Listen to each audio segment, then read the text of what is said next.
Baik, Bapak Ibu, kita mulai insya Allah. Bismillahirrahmanirrahim. Assalamualaikum warahmatullahi wabarakatuh. Alhamdulillahi rabbil alamin. Wassalatu wassalamu ala nabiyyina wa rasulina Habibillahi Muhammad ibn Abdullah as-sadiqil wa'dil amin. Asyhadu an la ilaha illallah wahdahu la syarika lah wa asyhadu anna sayyidana wa nabiyyana Muhammadan abduhu wa rasuluh sallallahu alaihi wasallam la nabiyya ba'dah. Allahumma salli wa sallim wa barik ala nabiyyina Muhammadin wa ala alihi wa ashabihi wa man ittaba'a hudahu ila yaumiddin. Amma ba'da. Bapak-bapak dan ibu-ibu, ikhwan dan akhwat, saudara-saudari sekalian, peserta tadabbur Al-Qur'an yang dimuliakan Allah Subhanahu wa taala.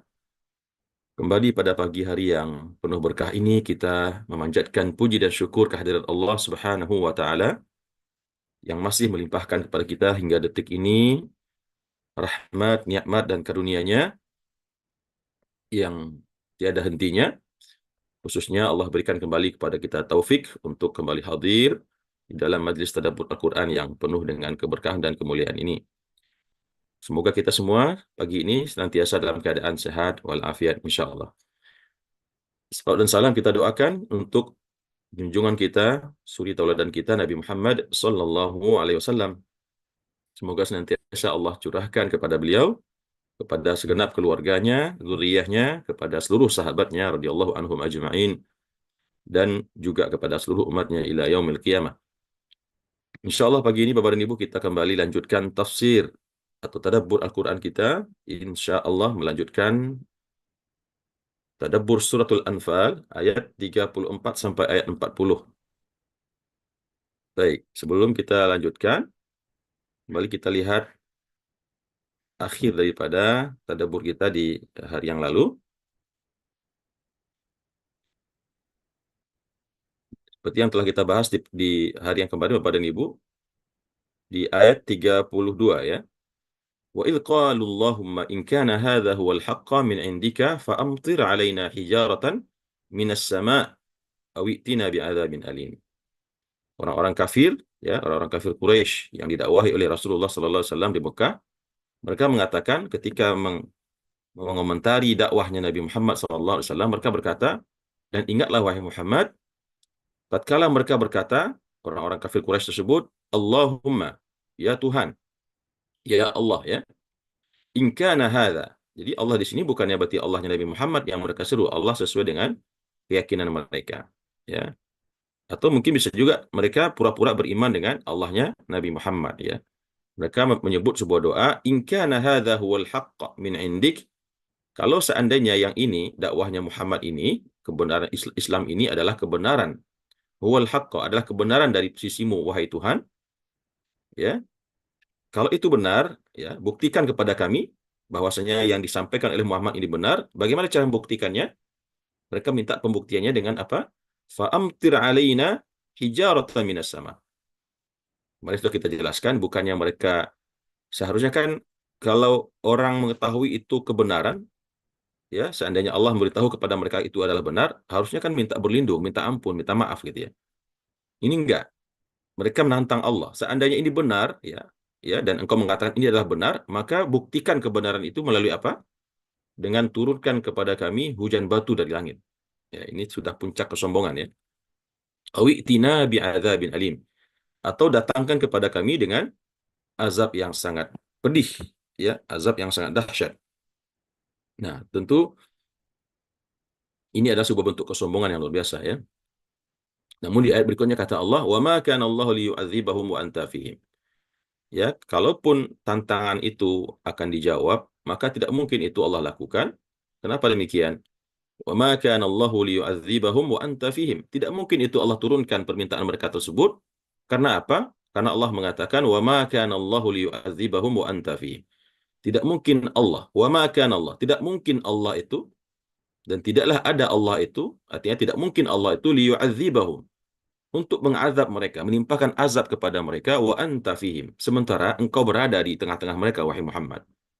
Jadi sudah kita jelaskan Nabi Muhammad itu Bapak dan Ibu adalah menjadi pelindung manusia ya, bukan saja para sahabat, para umat, para pengikut yang bersama dengannya, bahkan juga orang-orang kafir di mana Nabi Muhammad sedang bersama dengan mereka juga terlindung daripada murka dan azab Allah Subhanahu wa taala. Ya, wa anta fihim, sementara engkau berada di tengah-tengah mereka. Nah, kemudian oleh para dalam kitab tafsir At-Tabari dijelaskan begitu Nabi Muhammad sallallahu alaihi wasallam hijrah dari Mekah menuju Madinah, maka Allah cabut perlindungan itu. Ya, Allah cabut perlindungan itu dengan keberadaan Nabi Muhammad tidak ada lagi bersama mereka. Tetapi masih ada satu lagi tameng berikut yang tertinggal. Allah mengatakan wa ma kana Allahu mu'adzibahum wa hum yastaghfirun. Dan Allah tidak juga akan kunjung mengazab mereka. Wa ma kana Allahu mu'adzibahum wa hum yastaghfirun. Allah tidak juga akan mengazab mereka sementara mereka juga masih meminta ampun. Oleh ulama tafsir, At-Tafsir At-Tabari menjelaskan yang dimaksud dengan hum mereka di sini adalah para pengikut Nabi Muhammad SAW yang tertinggal di kota Mekah, yang belum sempat hijrah ke Madinah bersama Rasulullah SAW dan para sahabat yang lain. Mereka masih tinggal di Mekah dan tertindas hidupnya di sana, dan sebagian masih ikut, ya, terpaksa tentunya melakukan perbuatan-perbuatan yang dilarang dalam agama karena mereka hidup. Ada sebagian yang menyamar, ya. Maka selama mereka meminta ampun, kata Allah, wahum yastaghfirun, maka Allah pun juga tidak akan menurunkan azab kepada penduduk Mekah tersebut, ya. Jadi itu perlindungan yang kedua, tameng yang kedua yang Allah berikan kepada orang-orang yang ada di Mekah pada itu. Yang pertama Rasulullah Sallallahu Alaihi Wasallam, dan yang kedua adalah orang-orang yang tertinggal daripada pengikut Nabi Muhammad yang belum sempat hijrah ke Madinah dan mereka meminta ampun pagi, siang, dan malam kepada Allah. Kemudian Bapak Ibu rahimakumullah, di ayat yang berikutnya yang pagi ini kita akan mulai tadabburi, ayat 34, Allah pun mengatakan, "Wa ma lahum alla yu'adzibahumullahu wa hum yasudduna 'anil masjidil haram." Kalau tadi di ayat yang sebelumnya Allah tidak akan mengazab mereka karena ada Nabi Muhammad, karena ada orang-orang yang meminta ampun di sana di Mekah itu.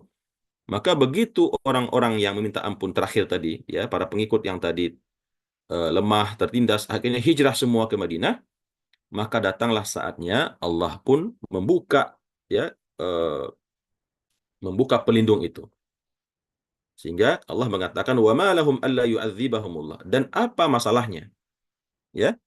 Dan wa ma lahum, dan apa masalahnya untuk mereka itu alla yu'adzibahumullah, bahwasanya mengapa Allah tidak bisa mengazab mereka padahal mereka wahum yasudduna 'anil masjidil haram. Artinya maksudnya memahami di sini Bapak Ibu, sekarang datanglah waktunya Allah akan mengazab mereka begitu.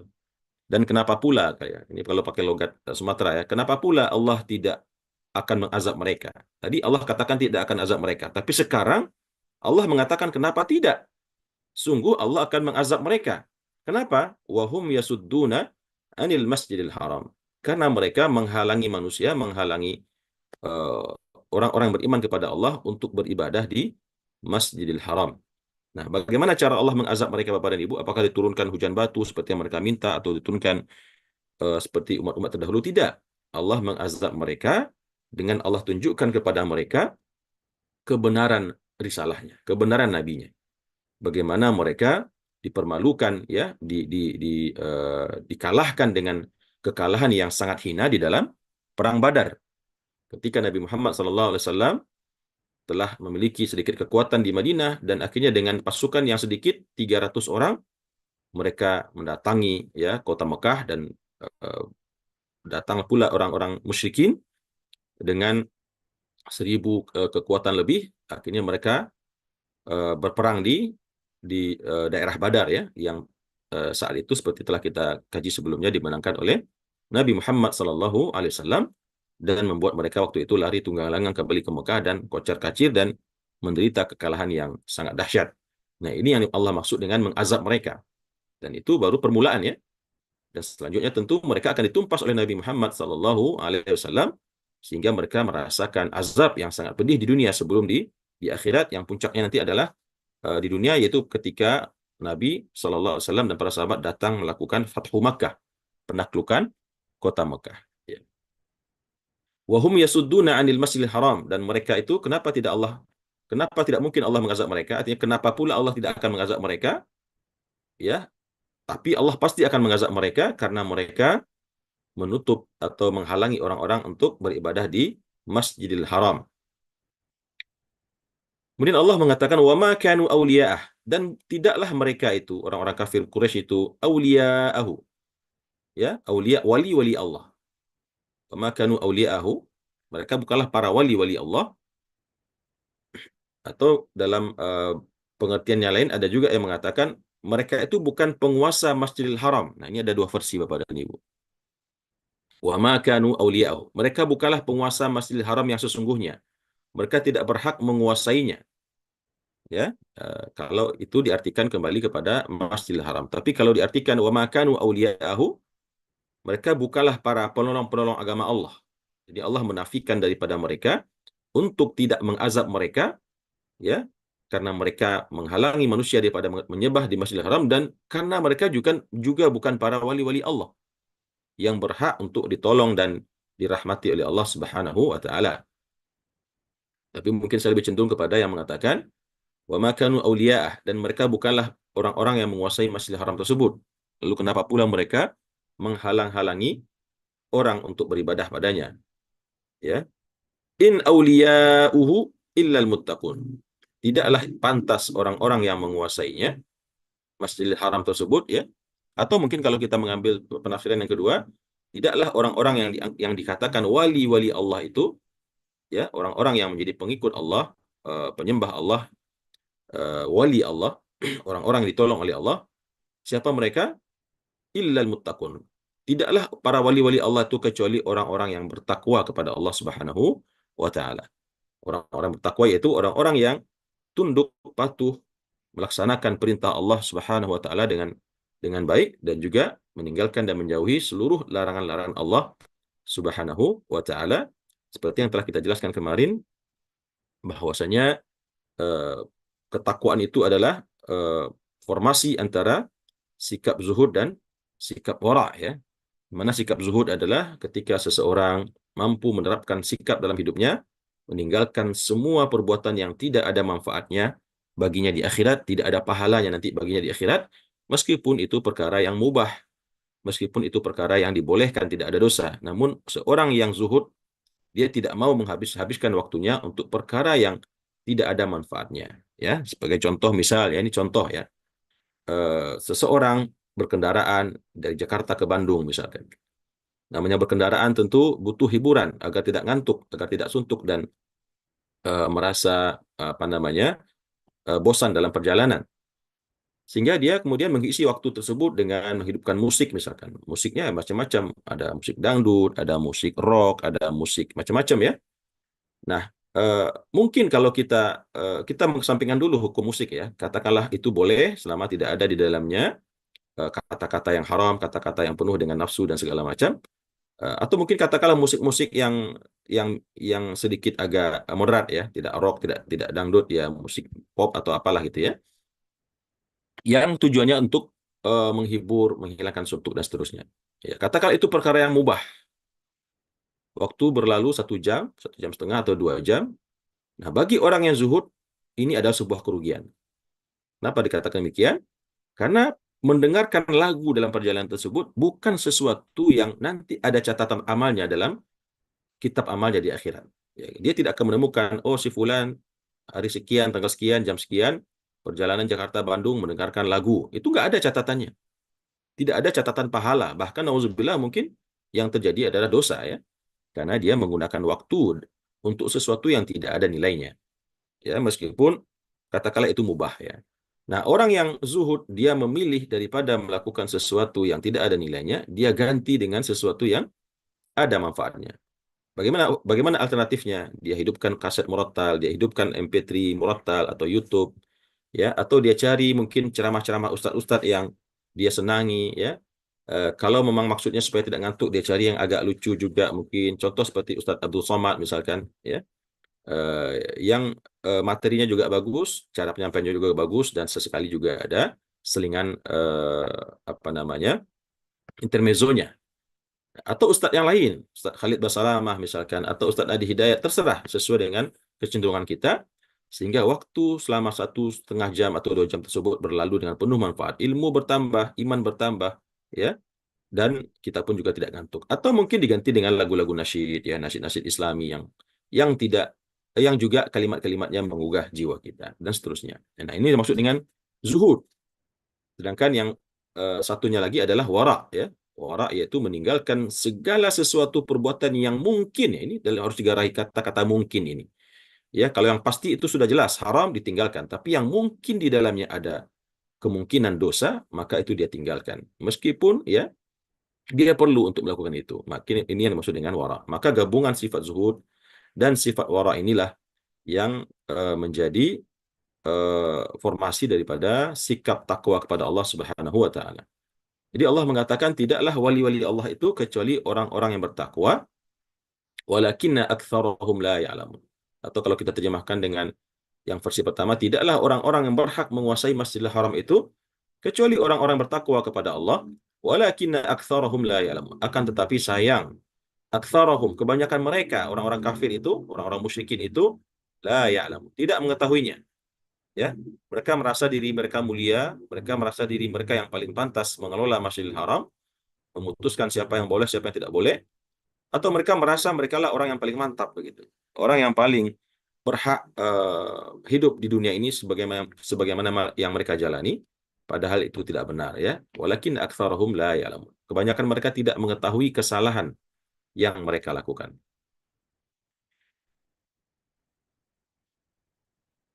Kemudian di ayat berikutnya Allah mengatakan wa ma kana salatuhum indal baiti illa muka'an wa tasdiyah. Nah, kenapa saya cenderung mengatakan auliya'ahu tadi itu kembali kepada menguasai Masjidil Haram?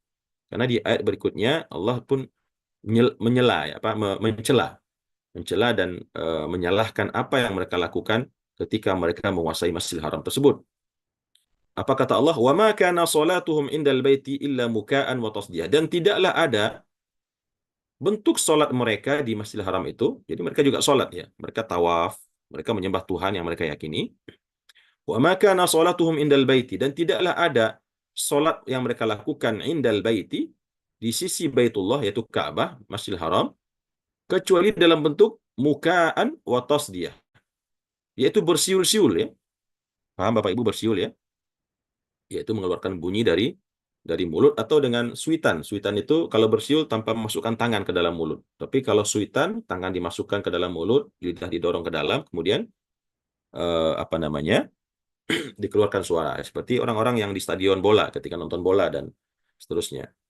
Jadi itu perbuatan yang mereka lakukan dulu di sekitar Ka'bah, ketika mereka tawaf di sisi Ka'bah. Illa muka'an wa tasdiyah, kecuali bersiul-siul dan bertepuk tangan. Nah, jadi itu dan juga disebutkan dalam penjelasannya, orang-orang kafir Quraisy pada waktu itu, orang-orang yang kafir tersebut, musyrikin itu, tawaf di Masjidil Haram itu dengan, mohon maaf, tidak berbusana, bertelanjang, ya, laki-laki dan juga perempuan, nauzubillah. Dan apa yang mereka lakukan sambil bersiul-siul dan bertepuk tangan, jingkrak-jingkrak begitu, ya. Bisa kita bayangkan bagaimana sesatnya mereka beribadah, ya. Beribadah di rumah Allah, tidak berbusana, bersiul-siul dan bertepuk tangan. Nah, makanya di sini ada dulu ajaran daripada orang tua kita melarang anak-anaknya untuk bersiul, ya. Ya, karena memang ini salah satu budaya jahiliyah pada zaman dahulu. Bahkan dalam sebuah penjelasan yang lain disebutkan bersiul itu juga termasuk salah satu kebiasaan umat Nabi Lut, ya. Umat Nabi Lut yang terkenal dengan kaum Sodom, ya, yang senang bersiul-siul. Jadi kalau orang yang sedang bersiul-siul berarti dia bertasyabbuh, menyerupai orang-orang tersebut. Baik umat Nabi Lut, begitu juga orang-orang kafir Quraisy yang dulu tawaf di Ka'bah dengan bersiul. Begitu juga dengan bertepuk tangan. Watas dia, ya, meskipun ya ada juga khilaf pendapat di situ. Ada yang mengatakan boleh, ada yang mengatakan tidak boleh karena itu dulu dicela oleh Allah, bertepuk tangan itu, ya. Nah,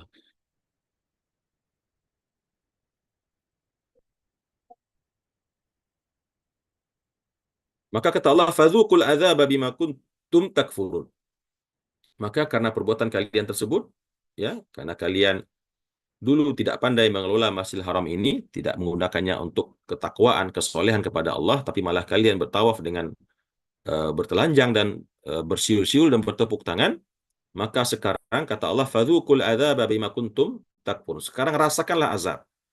Lihatlah oleh kalian datang orang dari kelompok yang baru dipimpin oleh Muhammad yang merupakan keluarga kalian sendiri, datang menumpas kalian, mengalahkan kalian di perang Badar, dan sebentar lagi akan menaklukkan kalian.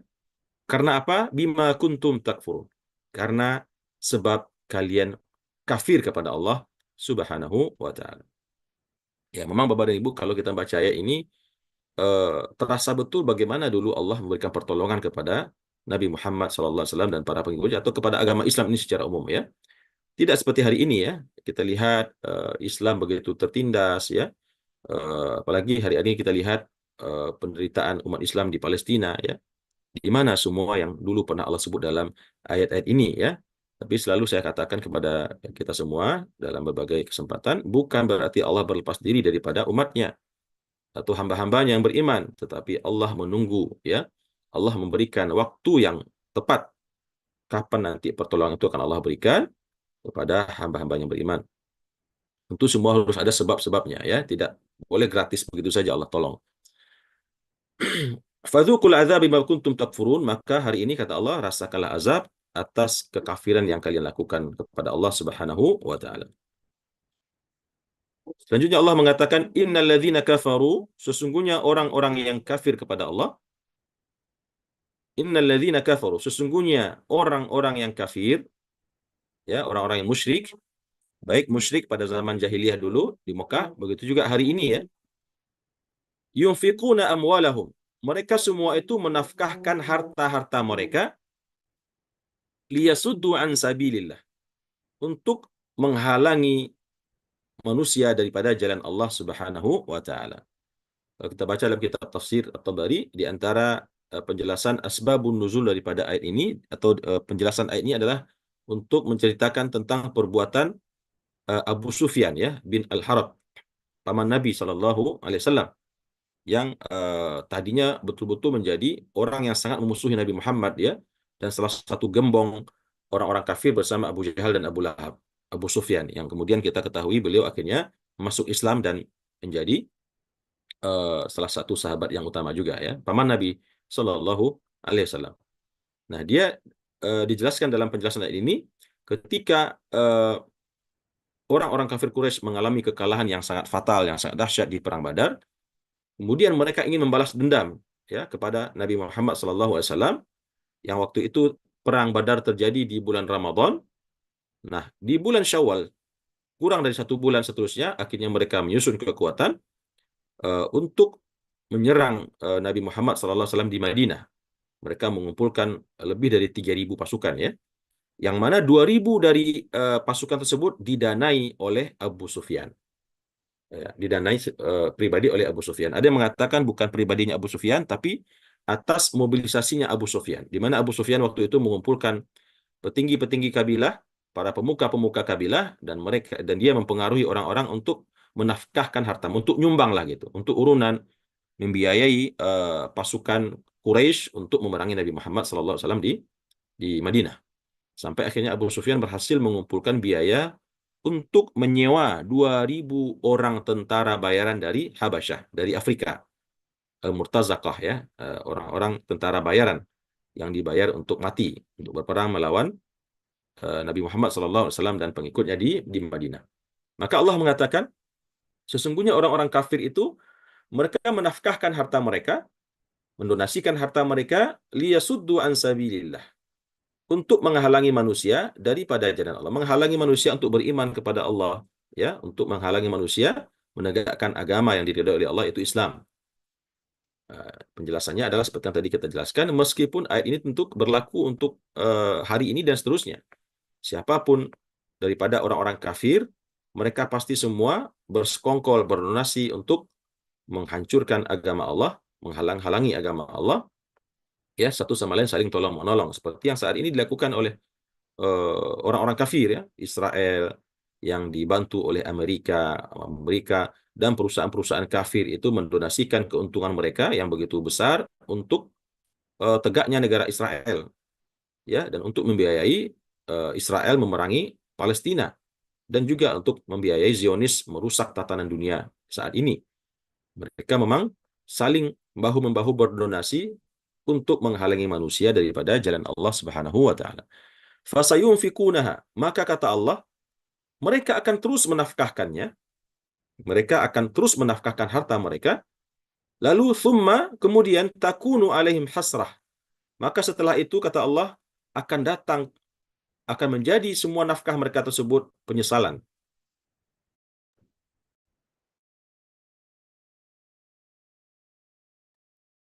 Ya, maaf.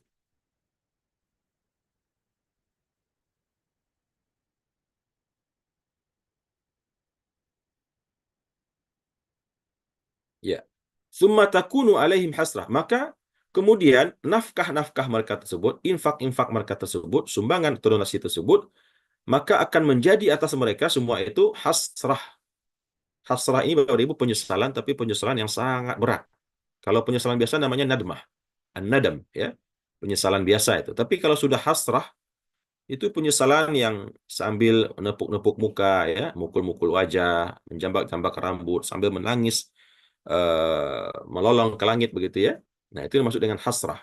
Mereka akan merasakan penyesalan yang sangat besar, ya, ketika nanti di akhirat mereka melihat azab yang Allah janjikan untuk mereka. Ya, itu akan jadi penyesalan bagi mereka, ya, baik di akhirat dan juga di dunia ya, ketika mereka melihat meskipun mereka telah bergotong royong mengeluarkan donasi yang begitu banyak untuk menyokong pasukan kafir Quraisy tersebut, tapi ternyata yang terjadi tetap saja mereka dikalahkan oleh Nabi Muhammad SAW, bahkan sampai akhirnya kota Makkah ditaklukkan oleh Nabi Muhammad dan para sahabat ya. Maka jadilah kata Allah, "Tsumma takunu alaihim hasrah." Ini di dunia tentunya. Maka semua itu akan menjadi penyesalan bagi mereka. Oh, kalau tahu dulu kita Muhammad ini akan menang, ngapain kita buang-buang uang ya? Ngasih duit ke Abu Sufyan ya. Padahal yang akan menang tetap Muhammad SAW dan para pengikutnya. Ya. Itu akhirnya mereka menyesal. Dan begitu juga nanti di akhirat. Tsumma yughlabun. Nah, di sini Allah katakan tsumma yughlabun. Kemudian mereka akan dikalahkan. Mereka akan dikalahkan. Di sini janji Allah bahwasanya memang Nabi Muhammad SAW dan para sahabat akan mengalahkan orang-orang kafir Quraisy tersebut. Walaupun belum terjadi ini ya. Walladzina kafaru ila jahannam yuhsyarun. Dan adapun orang-orang yang kafir tersebut ya, yang mereka kalah di dunia, tertindas dan terhina di dunia karena dikalahkan oleh Nabi Muhammad dan pasukannya. Dan ini insya Allah juga mudah-mudahan berlaku ya sampai hari kiamat. Bahwasanya hari ini kalau kita lihat Israel begitu jumawa dan semakin sombong, kemarin juga sudah terbunuh lagi satu pemimpin Hamas ya, siapa namanya, Yahya Sinwar ya, dengan teknologi canggih yang mereka punya, mereka berhasil mendapatkan tempat persembunyian atau tempat di mana Yahya Sinwar sedang berdiam di dalam peperangan tersebut. Ya, mereka semakin jumawa ya, kemarin membunuh Ismail Haniya, sekarang membunuh Yahya Sinwar ya. Tapi insya Allah akan datang waktunya dan insya Allah tidak lama lagi mereka akan dikalahkan. Mereka akan dikalahkan. Maka walladzina kafaru ila jahannama yuhsyarun. Dan orang-orang yang kafir tersebut kelak ila jahannama yuhsyarun. Mereka akan digiring, dikumpulkan di dalam neraka jahannam. Jadi hina ya, hina di dunia dan lebih hina lagi nanti di akhirat. Kemudian di ayat selanjutnya Allah mengatakan liyamizallahu al-khabitha minat thayyib. Maka kelak pada hari kiamat tujuan Allah untuk menghinakan orang-orang kafir tersebut adalah liyamizallahul khabitha minat thayyib.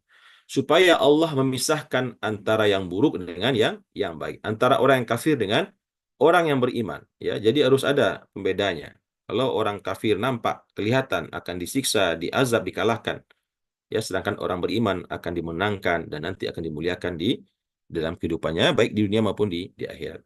Wa yaj'alal khabitha ba'dahu ala ba'd, dan supaya Allah jadikan keburukan itu berkumpul sebagian dengan sebagian yang lain, fayarkumahu, lalu Allah tumpukan seperti tumpukan batu bata ketika dalam proses pembangunan rumah ya. Fayarkumahu jami'an, lalu Allah susun keburukan itu semuanya, kekafiran, orang-orang kafir itu semuanya. Lalu kata Allah, fayaj'alahu fi jahannam. Lalu Allah jadikan kumpulan onggokan orang-orang kafir musyrikin tersebut, Allah jadikan semuanya di dalam neraka jahanam ya. Ulaika humul khasirun, mereka itulah orang-orang yang merugi ya, karena masuk dalam neraka neraka jahanam. Jadi Allah kumpulkan memang orang buruk sesama orang buruk. Allah kumpulkan Israel bersama Amerika, bersama Jerman, bersama Perancis, bersama negara-negara lain yang memang negara-negara kafir yang sangat memusuhi agama Islam. Allah kumpulkan mereka satu satu rombongan ya, satu regu atau satu komplotan.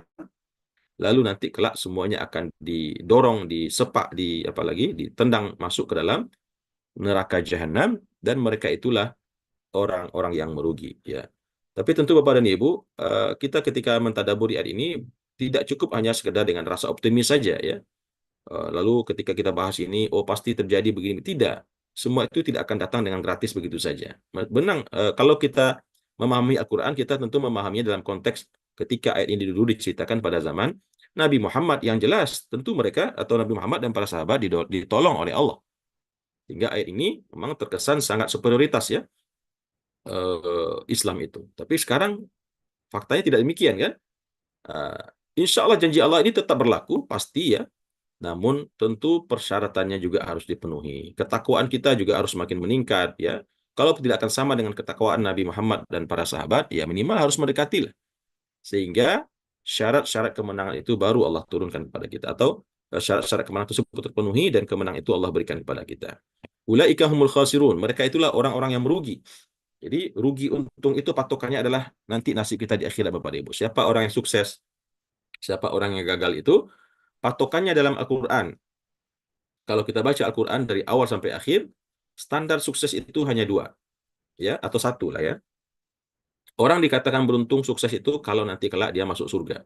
Dan orang dikatakan gagal, eh, merugi itu kalau nanti kelak dia menemukan dirinya divonis masuk ke dalam neraka. Itu saja ya.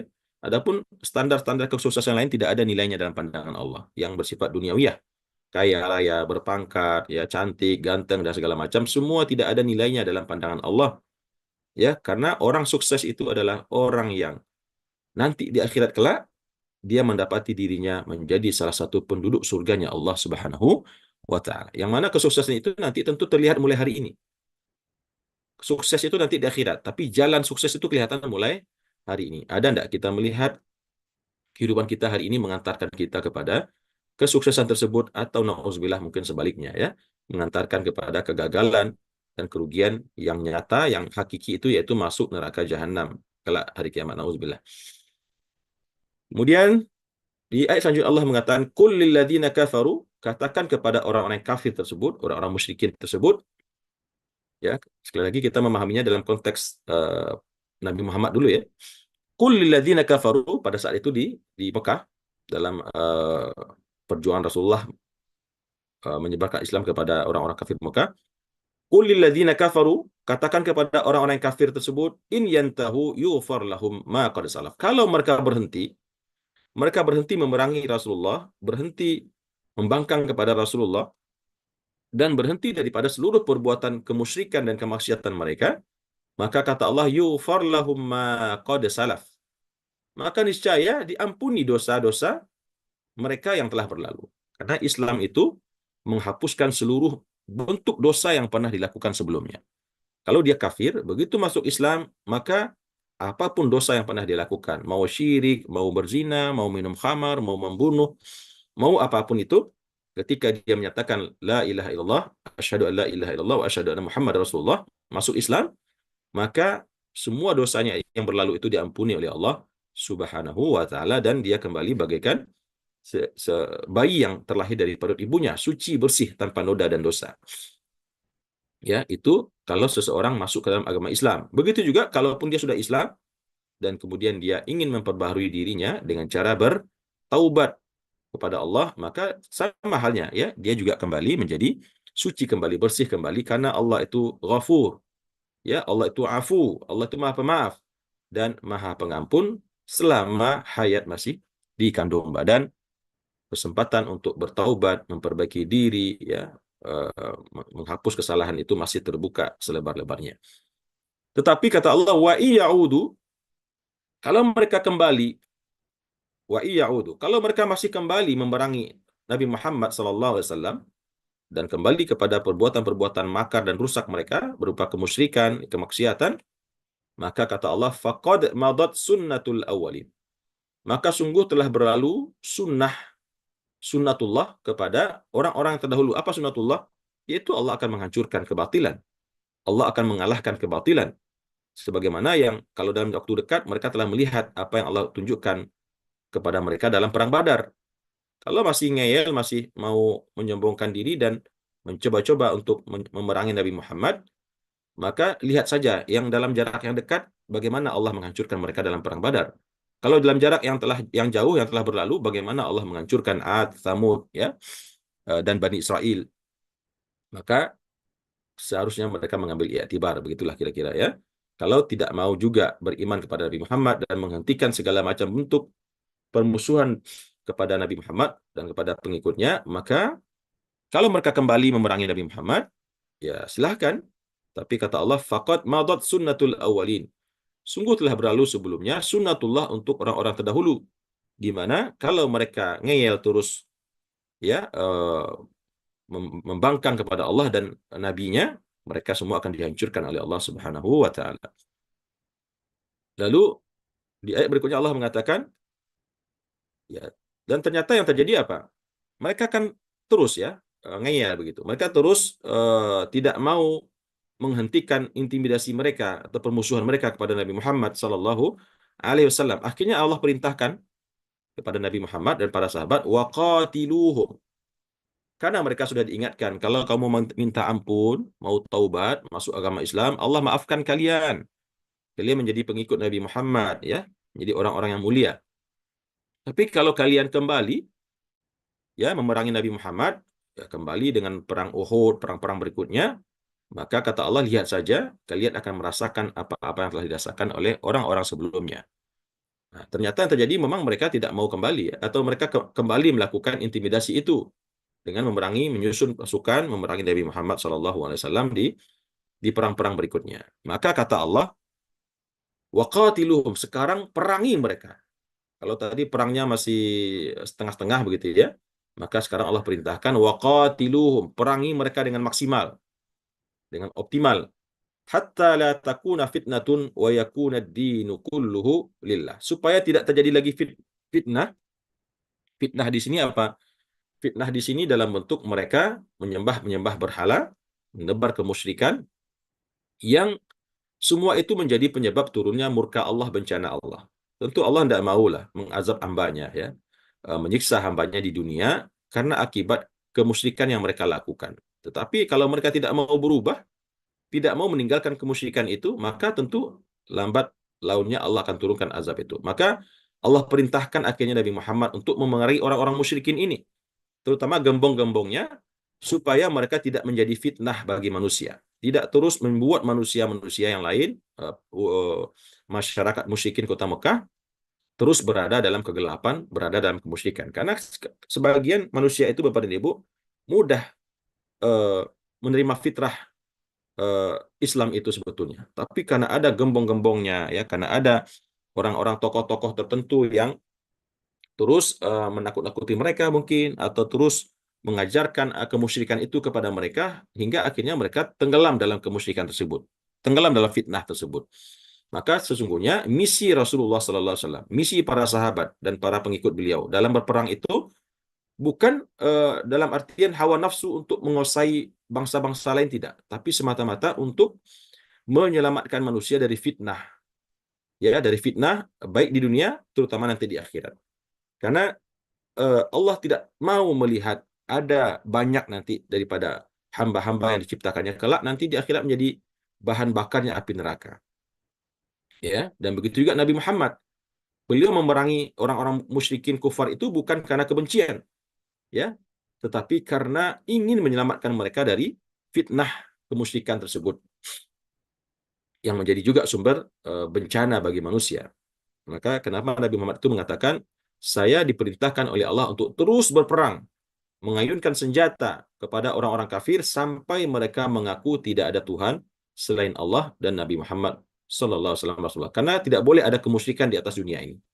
Ya, kalau dia beragama ahlul kitab mungkin masih boleh, ya. Dia masih percaya Allah, Tuhan itu adalah Allah. Tapi kalau sudah musyrik, menyembah api, menyembah sapi, menyembah ular, menyembah kayu dan segala macam, maka itu sudah sebuah kemungkaran fitnah yang tidak boleh dibiarkan. Wa yakuna ad-dinu kulluhu lillah, dan supaya agama Islam ini semuanya menjadi agama yang dipersembahkan untuk Allah Subhanahu wa taala. Wa yakuna ad-dinu kulluhu, dan supaya agama itu, orang beragama itu, ya, beribadah itu semuanya hanya untuk Allah, tidak untuk berhala, tidak untuk sekutu-sekutu Allah. Ya, jadi akhirnya Allah perintahkan kepada Nabi Muhammad untuk berperang habis-habisan. dengan optimal dan maksimal memerangi orang-orang kafir, orang-orang musyrik dimanapun mereka berada, dengan tujuan supaya terangkat fitnah, terhapus fitnah yang ada, dan juga agar supaya penyembahan manusia kepada Tuhan itu hanya semata-mata kepada Allah Subhanahu wa taala. Fa inin tahu, kalau mereka berhenti ketika kamu telah memerangi mereka dan kemudian mereka berhenti taubat, ya, fa innallaha bima ya'maluna basir. Maka sesungguhnya Allah dengan apa-apa yang mereka kerjakan Maha melihat. Artinya apa yang mereka kerjakan itu kalau mereka masuk Islam, menerima Islam, bersyahadat, kemudian akhirnya menjadi orang yang menunaikan perintah-perintah Islam, maka Allah Maha melihat, ya. Allah Maha melihat kalau seandainya mereka berhenti memerangi kalian dan akhirnya menerima Islam, akhirnya bersyahadat, laksanakan sholat bersama kalian, berpuasa dan seterusnya, maka sesungguhnya Allah Maha melihat. Artinya Allah pun juga tidak akan sia-siakan itu. Allah akan muliakan mereka setelah itu, ya, karena Allah Maha melihat siapa di antara hambanya yang sadar, taubat, dan kemudian menjadi hamba Allah yang sesuai dengan Allah, yang Allah kehendaki. Tetapi sebaliknya, wa in tawallau, kalau seandainya mereka terus berpaling, ya, berpaling, fa'lamu annallaha maulakum, maka ketahuilah sesungguhnya Allah lah pelindung kalian, ya, pelindung engkau wahai Muhammad dan para sahabat. Ni'mal maula wa ni'man nasir, dialah sebaik-baik pelindung bagi kalian dan sebaik-baik penolong, ya. Hasbunallahu wa ni'mal wakil, ni'mal maula wa ni'man nasir. Sebuah ungkapan doa yang sangat mujarab, ya, ketika kita menghadapi suatu kondisi di mana kita sudah sangat lemah, sementara kita dizalimi, ya, ditindas, dianiaya dan seterusnya, maka ucapkanlah doa tersebut, yaitu hasbunallah atau hasbiyallah wa ni'mal wakil, ni'mal maula wa ni'man nasir. Artinya adalah cukuplah Allah bagiku sebagai penolong dan sebagai pelindung, dan dia adalah sebaik-baik penolong dan juga sebaik-baik pelindung. Bapak dan Ibu, ikhwan akhwat, saudara sekalian yang dirahmati dimuliakan oleh Allah, demikian sudah kita tuntaskan satu halaman 181 daripada surat Al-Anfal ayat 34 sampai ayat 40 yang masih membahas tentang apa-apa yang terjadi pada saat dakwah Rasulullah SAW di periode Madinah, ya, setelah beliau berhasil hijrah ke Madinah dan kemudian mulai memerangi orang-orang musyrikin yang ada di Mekah, yang dimulai dengan perang Badar dan seterusnya. Demikian mungkin yang bisa saya sampaikan. Terima kasih atas perhatian dan waktu yang telah Ibu Bapak berikan. Mudah-mudahan tadabbur kita pada pagi hari ini memberikan tambahan wawasan, ilmu, dan mencerahkan semua jiwa dan sanubari kita, membuat kita semakin yakin dengan agama Allah ini, semakin yakin dengan pertolongan Allah Subhanahu wa taala. Dan saya mohon maaf jika ada kekurangan dari penyampaian dan salah khilaf ucapan dan perkataan. Kita cukupkan demikian. Aku qauli hadza wa astaghfirullah li wa lakum. Wassalamualaikum warahmatullahi wabarakatuh.